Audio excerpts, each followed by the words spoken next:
it was all going so well for a very short time, and then it wasn't. Oh well, this is Warriors Anonymous. This is Warriors Anonymous. Kia ora whanau, welcome to the latest episode as we look at the latest episode of an epic collapse by our wonderful New Zealand Warriors. ANZAC Day, huge game against the Gold Coast Titans, who I detest. Jared Cronin and Daniel Wharakura here to break it all down for you, and to we'll just maybe even break into a bit of the human psyche, I guess, because this game in particular, it sent me to places that I hadn't been all season. In fact, I was ropeable at the end of the game. I was very, very mad. I had to just politely excuse myself and go and do a workout, which was really, really good, fueled by some sort of Wolverine kind of energy. But Daniel, you were at the ground. You were at the event. But first of all, give us the background in terms of how the day went in the lead up to the match. Yeah, kia ora te whānau. Had circled this on the calendar many months ago when it was first released that there was an ANZAC Day fixture back home, and also super excited to see it with the Titans as well. Although my track record watching the Titans Warriors games is not great, but hey, we had a great morning seeing family and myself, my wife, my two little ones. Big Ed Dando, supporter of the Warriors Anonymous movement, his son-in-law, one of his grandsons, another mate Jerry, and his daughter April. So there was a big contingent of 9 of us up in the East Stand. So we kind of all managed to get there for just around 2 o'clock. Got to Lily World, which was a great spot for those that haven't been to Mount Smart Stadium.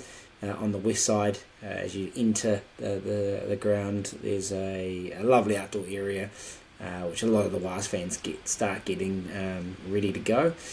So great crowd, great build up, and then got to the seats early to take in the atmosphere, take in the parade as well, the ANZAC parade, as well as the commemorations and the formalities.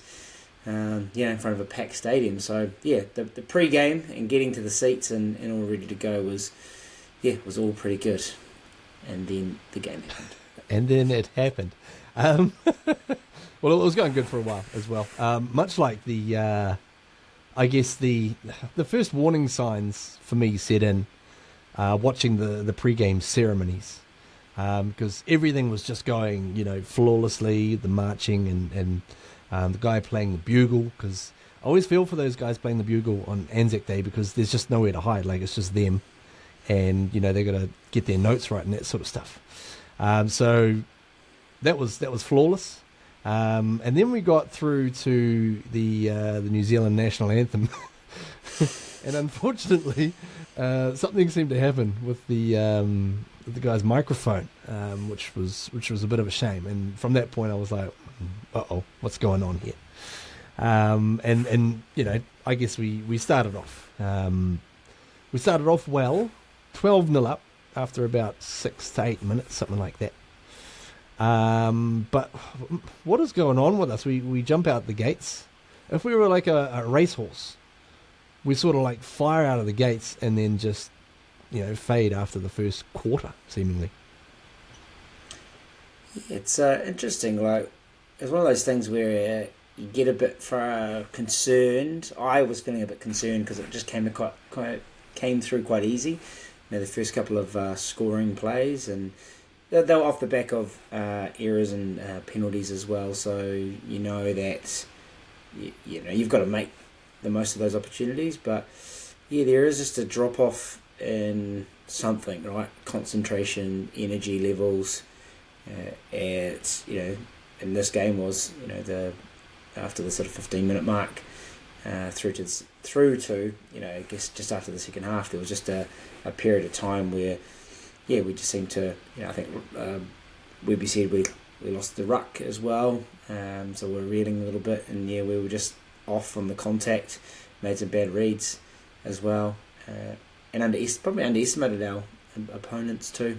They're a big physical pack and big physical team, and they managed to put us to the sword a little bit. And I think shell shocked us a little bit. Them, in fact, bringing Fifita off the bench instead of starting him ended up being a bit of a masterstroke, because it just seemed like he and Brimson were just getting ready to just destroy us at any opportunity. Also destroying us at any opportunity, I felt, which led to my anger, just sheer anger, was the work of the bunker. So we've got to ask the tough questions. It'd be interesting to see your take as well, because you were at the ground, and just to see what the feeling was like amongst you and your surrounding, people. How did you see the bunker rulings, particularly on the disallowed tries for Roger and Rocco Berry? Well, first of all, the knock-on, it's always deflating to go back to the play before. Or was it the play of, and it was the call as a knock-on, because it was a great leap from Roger just when we needed it to. It was a super effort, and all the hard work was done, right? So, but look, I mean, I was granted it was a wee way away, and you kind of had to just trust, well, that's a knock-on. But like, if you look at it, like, his palm hits the ball, his palm comes off, but his fingers don't come off, and his other hand comes there as well. So I don't know, does he still have contact? You could argue. Again, it's one of those things that slowed right down, and I didn't see any separation. So yeah, bit of nitpicking to get us there. So yeah, but and the other one, like, again, too far away to see, but even looking as far as we could, it was like, A, did it actually touch Dellen's arm? And B, Dellen is trying to motion the ball back. He's not trying to motion the ball forward. He might be going forward, but his intention is to come back. So if it does come off him, which I debate it does, then it's play on. So yeah, I don't know. I mean, that's the problem with league. They any slight touch is a knock-on, any slight drop is a knock-on. So, and look, the first signs of Webby actually going, he's played with a straight bat all year, but I think he just thought, oh, come on. Yes. Could have given him one of those ones. Geez, he handled that well, though, didn't he? But he did give them a serve in his brilliant Webby way, just saying that, from the coach's box, he thought that it was going to go in our favour. But he wasn't going to criticise anyone, and those contested catches are always hard. But for him to say that, I was like, yeah, that's pretty damning. That's the equivalent of Ricky Stewart maybe throwing a chair, perhaps. But yeah, I think what angers me the most with the bunker. Well, this week I'm calling the bunker crooked cops, because they're doing some weird stuff, and crooked cops, they can find stuff, just find evidence which is not necessarily necessarily true or correct. So that's my call for the bunker this week. Is the problem with them is the real micro analysis, and I'm like, okay, if you want to do that, then first of all, that's a slippery slope, because rugby union has shown you what can happen. But also, it's not consistent. Like, we're getting it done to us, but we have a really obvious opportunity in the second half where Adam Whanua-Blake gets tackled without the ball. And so I'm looking at that. I'm not so harsh on the referee, because I know he's got a lot of stuff going on. Touch judges, depending on the view of what they can see in people, bodies in motion in the way and that sort of thing. But I'm looking at the bunker for that and going, hang on, if you're going to be that microscopic on Wade Egan, which when you watch that in real time as well, I kind of felt worse after I saw it again the following day watching the replay, because when you watch it in real time, it's like there's nothing wrong with that. You could probably pick up a knock on a fair percentage of play the balls based on that analysis. But just the real inconsistency and seeming, I want to put the word out there that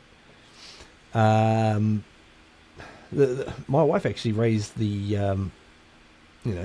from what she saw, she raised the theory of a fix. She was like, this is garbage. Like, what is going on here? But bro, what do you think? I know a lot of it's judgment calls, and I know that there's a lot of fans that'll get up in arms about things. I tend to think that we're a bit more fair-minded as Warriors fans. but what is your take on the whole the bunker and in particular its treatment of the Warriors? Yeah, look, I think I've said before, when you're a team is playing well and is more dominant, they'll get favourable calls as well. It seems to be the way the game goes. And look, better players make better plays as well. So I think we understand that theory. So teams that have been struggling don't necessarily get the calls. The thing for me is, and it's the league, and we've already spoken about this, is just the spotlight on certain aspects of the game week to week. We've benefited from it, right? So, look, the charge down rule was in full force a couple of weeks ago, right? Yeah, they missed one as well. They missed one as well in the game, didn't they? Yeah. So again, unless they just deem the contact light, but again, you go from zero touch of the league to like a light touch of the league, but that was in vogue a couple of weeks ago, and it still is, right? So, and they've also gone hard on the interference part too, as well. So, yeah, I guess they just got these protocols that they play to, and the fact that knock on wouldn't have been picked up 3 tackles beforehand as well, but they watch that they go back through the last play the ball as well. So that's the frustrating part. Is does it have any impact on the game? No. Does it? But to the letter of the law, is it a knock-on? Well, I'm just debating it as a knock-on, but they've obviously found something. So, yeah. What I'm trying to say is, it's up and down, and we win some, we lose some. And when we really needed a call, we just didn't get one. We got one a few weeks ago too. So, but as Webby said, we put ourselves in that position. We put ourselves at the mercy of chasing the game as well. So, and I think we talked about Melbourne Storm this year. Although they look like they smashed the South recently, but you can't always come back to get teams at the end of it. You need a little luck, and we just didn't get the luck. Played with a very straight bat there. Well answered. You could be an NRL coach, bro. You won't get any fines on you. The Teflon Don. Now, look, bro. The one thing that Webby mentioned in his post-match conference was just about the expectation that's been put on the team. And I guess for me, expectations are a bit like finances, and that it's easy to adjust to having more, and it's far harder to adjust to having less. So when your expectations have to be adjusted down, that can be quite jarring for some people. But my question for you is: are we maybe, based on last year, are we maybe expecting too much currently from the team? I don't think so. No, they've got. They decided to put a game style and an approach in place which has served them well. So, no, you can expect to tune up now to see a better effort than they put out for the whole 80.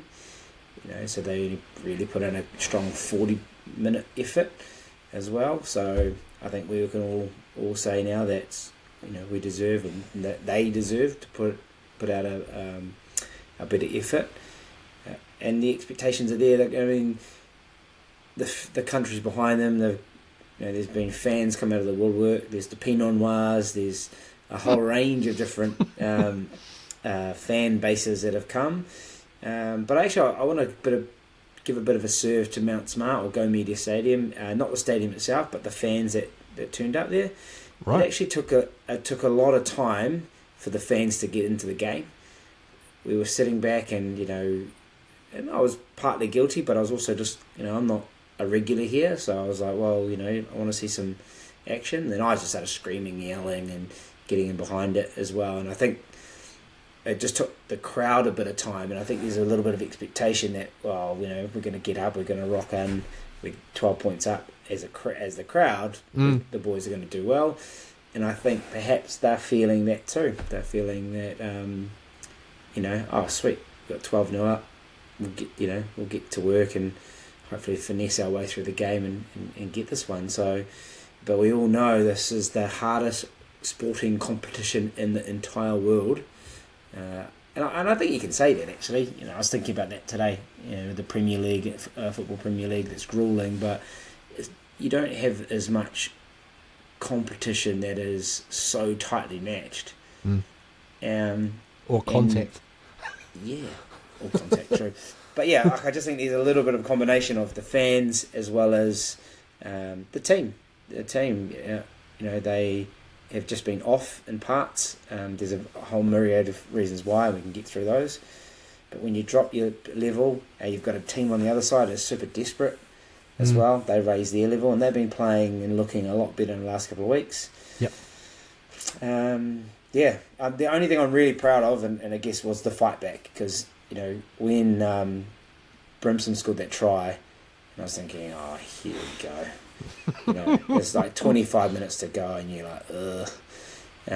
But it got super exciting. Like, it was, everyone was up. You feel like you're running lines in the back line as well, because you were standing up, and my son was diving at me when it was close, when we were held up and stuff, and my daughter was screaming at the ref, calling him an Aussie. I was like, no, he is Australian. It's okay, as well. Fueled by her pops that was obviously spouting off. But look, that fight back, that excitement to bring us back into the game was amazing. We just couldn't get the W at the end, but it's just a little period at the moment, and I think it's kind of, we've been sailing so high, and we're being brought back down to reality. And it's funny because, like, I was thinking the other day, like, it's almost like the first year under Webby was kind of like a magic carpet ride, and year 2 was probably more to what would have been expected if we hadn't had that, crazy good year last year. So I find that interesting. What I also find interesting is Webby mentioned the defence. Couple of bad reads here and there. So I noted a few of them. So we got Dallin, bad read, James in for no reason, try. Jacob Laban, bad read, gets stepped, try. Ford, bad read, loses his footing out of dummy half, try. Rocco Berry misses a tackle, which leads to a try. What's going on here? Have we got an issue in terms of our Big Earthquake Wellington? Oi, live. Whoa! Just as you're talking about bad reads and missed tackles, I think we're okay. You right? Has it stopped? Yeah. Oh. As Wellingtonians, it rumbles a little bit, and it's no good. We're good. It stopped. Yeah, stopped. And we're back. And we're back. Bro, I don't know how much of the rundown you might have picked up there with the. I heard those ones. Yeah, got them. Yeah, is it what's going on? Is it an individual errors? Is it a systematic thing? Is it injuries maybe not helping certain players move around the field, or what's your take on it? Well, first of all, let's look at the Laban one and the Jackson Ford one. I think they're just guilty of overchasing. Laban is guilty of overchasing in that spot, and I'm not sure if there was no cover as well. That was the other thing too. Can't remember if that was Dylan Walker not coming across as well. Young fella, eager. He just went hard, and that sometimes you just need to hold that line as well. Jackson Ford, they sold him a kipper, right? Like, They looked left, went right, and then cut him under as well, and he was kind of in a turnstile. He was on roller skates as well, wasn't he? He was. So, and you kind of thought, well, to their credit, it was really well played. He came off the back of, some sustained pressure on our line too, so you're always going to be in a bit of trouble. So, yeah, you can kind of forgive that part. You can tidy up on that, I guess.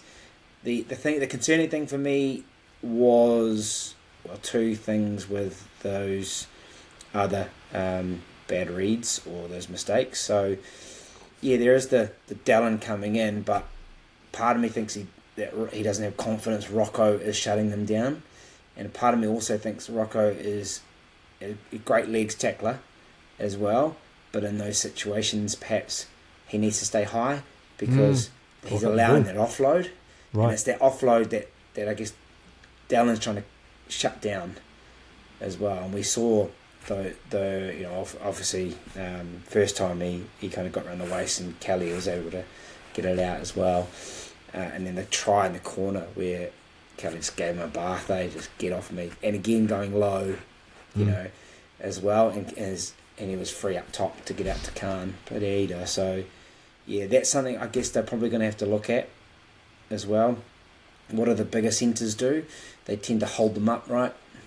And those legs tackles are super effective, but maybe when you're being beaten as well. But a team that can offload, and they're quite fast and physical out wide. I thought the Titans as well. Yep. So, and then the Fafita offload again, similar thing, right? I think the other thing that kind of for me is highlighting a bit of a gap is, the lack of say a Nurikore out wide, and just a big edge that we haven't had. We're rolling what you would say more smaller edges at the moment, just with Ford and on the Cape Bowl obviously not there that weekend, but compared to a big damaging edge, and I think that's also an attack too. So if we flick it around, but yeah, there's some things there they're going to have to look at and work on, some combinations and perhaps just Rocco's defensive approach 1-to-1, because I think if they might start targeting that, right? Like if you get onto the outside shoulder, you can basically play the offload. Yep. And that will give us, they'll put us in the back foot. Well, I feel like teams are already targeting us down that right. They're just like, let's go down there because there are treats to be had down that side currently. Well, not currently. It's been that way all season, to be fair. A lot of the tries we've given up have been down that area. So, interesting. What did you think of, what was your take on Jackson Ford being shifted over onto the right edge rather than his normal left side? Him and Rocco combining over on that sort of side now that we've just completely bagged the right edge defence. Yeah. I mean, again, I come back to that point of, the fact that I think we've gone for those kind of mobile edges, haven't we? They play 80 minutes, and don't get me wrong, they served us really well. But I just think there's probably a little bit of lack of size. I'm thinking more on the attack side too. I mean, defensively, we're probably a little bit more passive, and I think Webby talked about us losing the ruck, and you can see, especially when there's a bit of momentum, our guys are rushing back to the line. You're not getting as much kind of wrestle or control on the ruck, and if you're going backwards, then you're in a bit of trouble. So I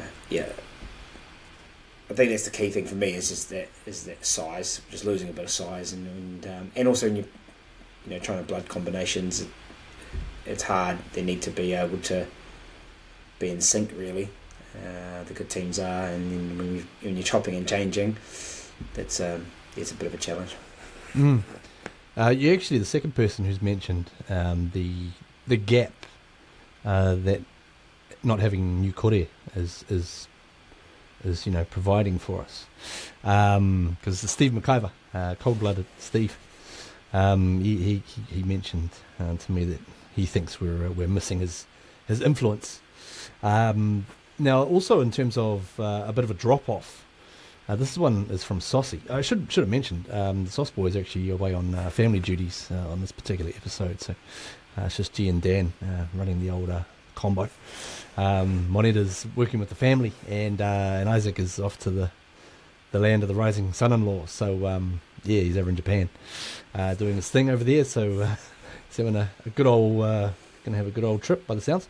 But bro, the drop off between or after Adam and Mitch Barnett come off the field, Isaac has mentioned that he thought that was quite a large step down. Yeah, and that's the issue we have with the injuries, right? So, yeah, we've been able to put out pretty much close to starting 13 in the last 2 games, but when you take away the effect of the Bunty effect, people have been bagging Bunty up for his contributions, but without that steel in the middle, you might not be hitting the run meters, but defensively he's strong, big body. Ali comes in normally in the second half as well, so he's not kind of accustomed to come into that first half stint.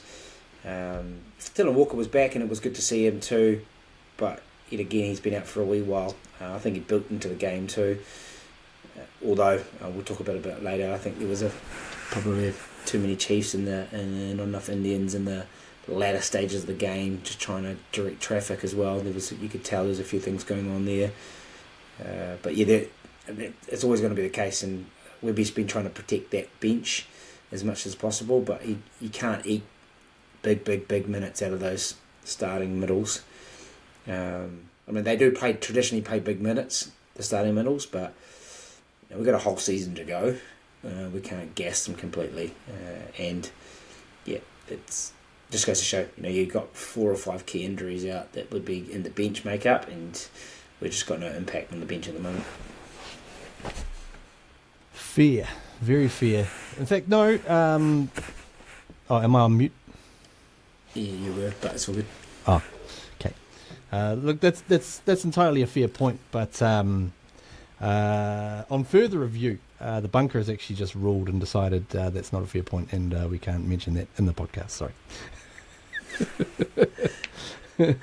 I've also just had a Uber Eats driver, Anderson, leave our Uber Eats delivery in completely the wrong spot. So, despite me telling him to read his instructions, so I'm giving him the big thumbs down. Anderson, unprofessional, left and wrong spot, and missed instructions. So 10.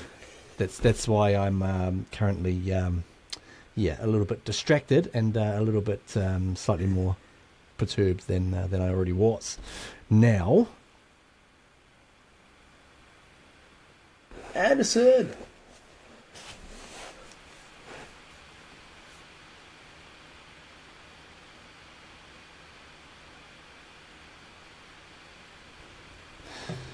Yes, so bloody Anderson. I have some particular opinions about Anderson and his delivery. Anyways, where were we? Just as things were looking up.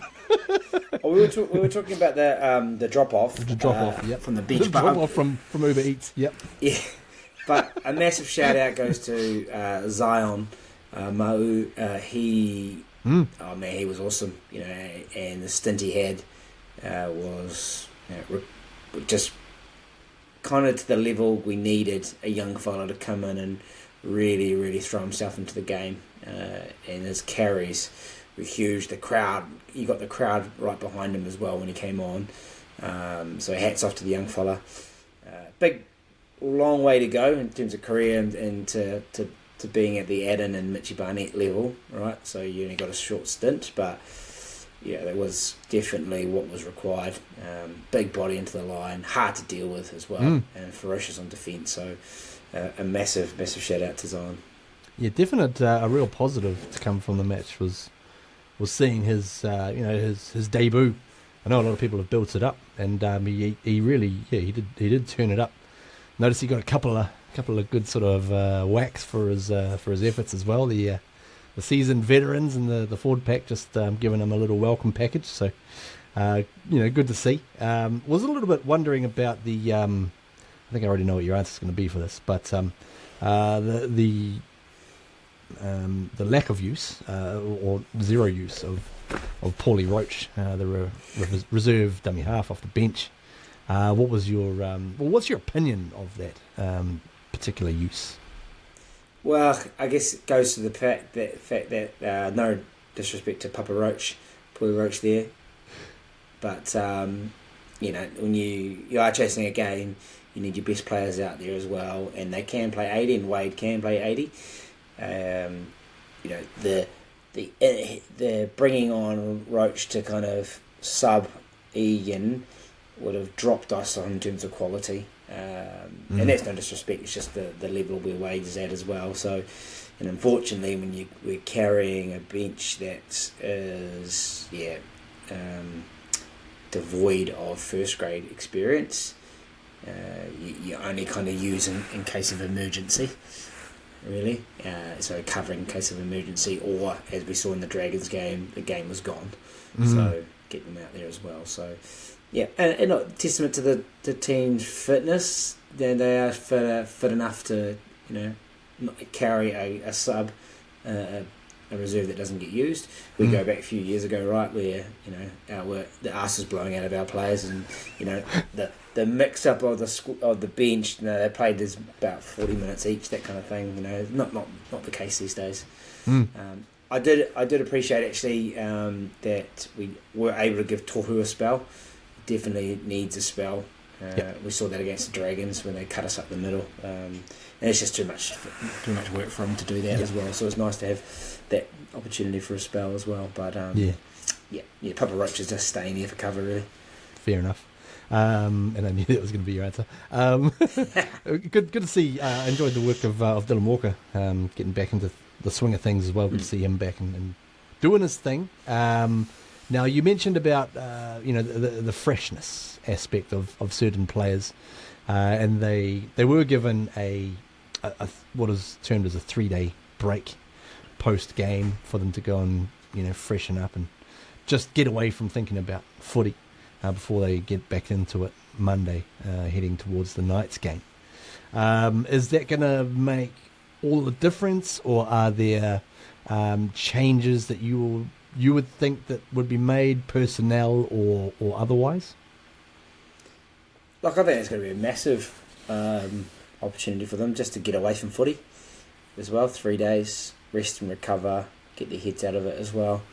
They need it. It's such a bruising campaign, and they've had some pretty bruising games already.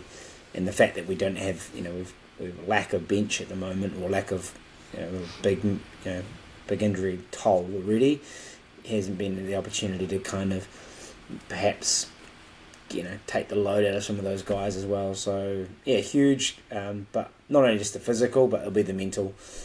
Clearly, they need to get away and just think about kind of nothing, no football, just life in general, and then come back together as a unit. We've said training as well. They haven't been able to train properly. Key players, SJ, he's nursing that leg at Achilles, so he's not training with the squad. And it seems like there's some stuff they just need to work on as well. So they'll get a whole week to do that before they get to Newcastle. But yeah, the break will do them well. It will feel kind of like a bye week because it's a massive turnaround. Yeah, that's right.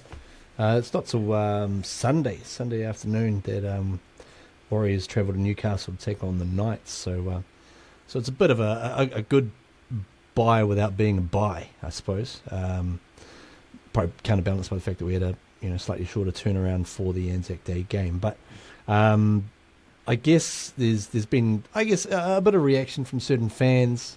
You see the wagoners falling off. You see the jersey burners. We should put out an amnesty, if you are at the point of considering burning your jersey, bro, send it to us. We'll take it. We don't need to see that sort of damage going on, because once you do it, there's no going back, right? So yeah, if you are watching and you're having those thoughts, send it through to Warriors Anonymous. We'll look after it and give it a good home, and rehome it maybe. like lost animals, a refuge.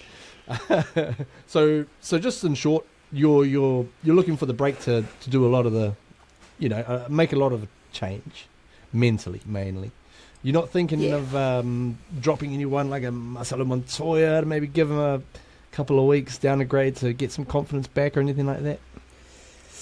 I don't know. Is it going to serve any real purpose? Combinations. You have to kind of blood those back in again as well. I'll just give them the opportunity to go out and get back into it as well. So, I mean, unless we have a serious issue with some strikeout wide as well, but no, I think we're okay, to be honest. We need to step up in intensity, and that's what the break will do. Get back to their principles, as what Toru said, and I think they'll come right. We do miss a couple of strike edges. We've got no near quarter, and I think that's probably one of the biggest challenges I could see, especially when we're chasing the game on their line. We didn't have a near quarter or a current, someone who could run a line other than Adam as well, and they had the sweep that we often do as well. So not that we were predictable, but we just didn't have one more option, which we've had in the past, right? The ability to kind of break games open, not only just on the line, but I keep coming back to the point, and I shouldn't harp at this point because near quarter's out for a few more weeks, but you look at look at Fafita's impact when we played the Dragons, Sua's impact as well. If a team can manage our sweep plays and stuff, then we need to go through them somehow. And Adam did that, and I think one thing that really annoyed me a little bit is and I said just before, is it felt like that last 10 minutes we made some sort of knee-jerk decisions. Tamati went left a bit, Roger went left as well. Really, we should have all known that we set up here and then we hit Adam in the middle, because that's where the damage was, and he'd done it twice. But then again, he was our only guy. Coming back to that point, I don't think anyone should be rested. I think they go back out there, get the job done, give them the chance to get the job done. Yep. If not, right, then you're going to have to critically look at, okay, where's the drop off in performance, and we do have some good kids available. There's talk about Ali Lautawa getting a run. Having someone of his ability just to kind of bust things open a little bit. And there's obviously talk of Roger going to the wing as well, giving him some more room.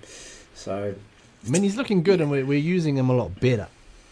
Bar, certain occasions where we didn't pass him the ball, or we did pass him the ball on the fifth tackle when there was nothing happening on the blind side. But, I think what's worrying for me is that we're fluffing our lines at the critical sort of moments. Like there was so many occasions in that last 10 minutes. It was just like, bro, like we just took the wrong pass this way, or we didn't pass it, or we went the wrong direction, or that's those are probably things that maybe are minor changes to make, but will make a huge sort of difference to results. But the issue as well with those things is that we previously and last year, if we didn't quite get it right, we then backed it up with a massive set in defence as well. They gave us that opportunity to kind of stay right there as well. And I feel like we in that game we did have the ascendancy, but then we would let them off the hook and get them out, and they got an easy exit.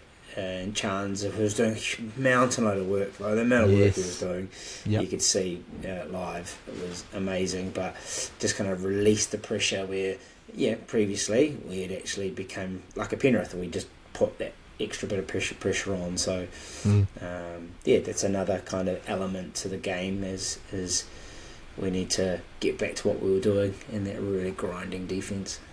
For sure. Before we jump out of here, bro, are we going to be able to, turn things around and go storm the castle over in the Hunter? You'd think so, surely.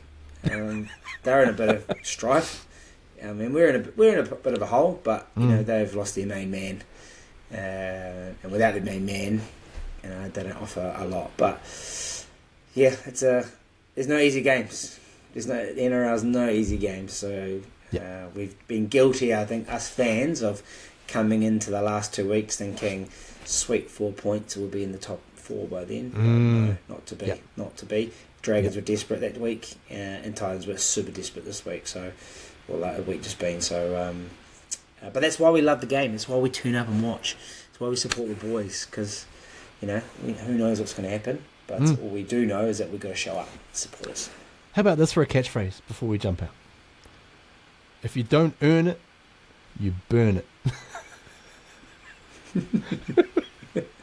Don't burn the jerseys, people. Come on. Don't. We've been here before. As you new fans, this is this Warriors life, man. Actually, funny enough, I've gone back to... I haven't quite done it yet, but I'm back to the ladder predictor. You know, we've got, 13 rounds to go. 3 buys. Oh. You know, so we're starting 13 rounds to go. 16 rounds to go. 3 buys. You know, we need to win 10. Like, all the predictions are starting to come out now as well. So it feels like a normal season.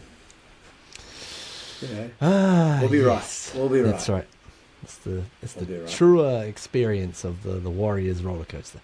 and without Sostradamus, I've got one sneaky, slight kind of prediction. Go on. I had to say this as well. This year could be the first time a team wins the grand final outside the top 4. Oh, okay. Yep. I mean, I'm just giving... I'm not saying it's us, but just the way the competition is, like, it is not clear cut. So now we can be slightly disappointed if we do make the top 4. Damn it. Shit. Ah, well, there it goes. We're screwed. Just don't burn the damn jersey. Anyways, this has been Warriors Anonymous. Thanks very much for tuning in this week. Tough week. Tough week. So, yeah, hopefully next week we bounce back and everyone's Uber delivery drivers find the right spots and, you know, and we just go and live our lives and the crooked cops also leave us alone for once. The pink. I'm not bitter. I'm very bitter. Jared Cronin, Daniel Whatakuta, thanks very much for joining us. We'll see you next week. Don't forget to like and subscribe for our YouTube channel. And up the wires. Go! Warriors. Up the pen of wires.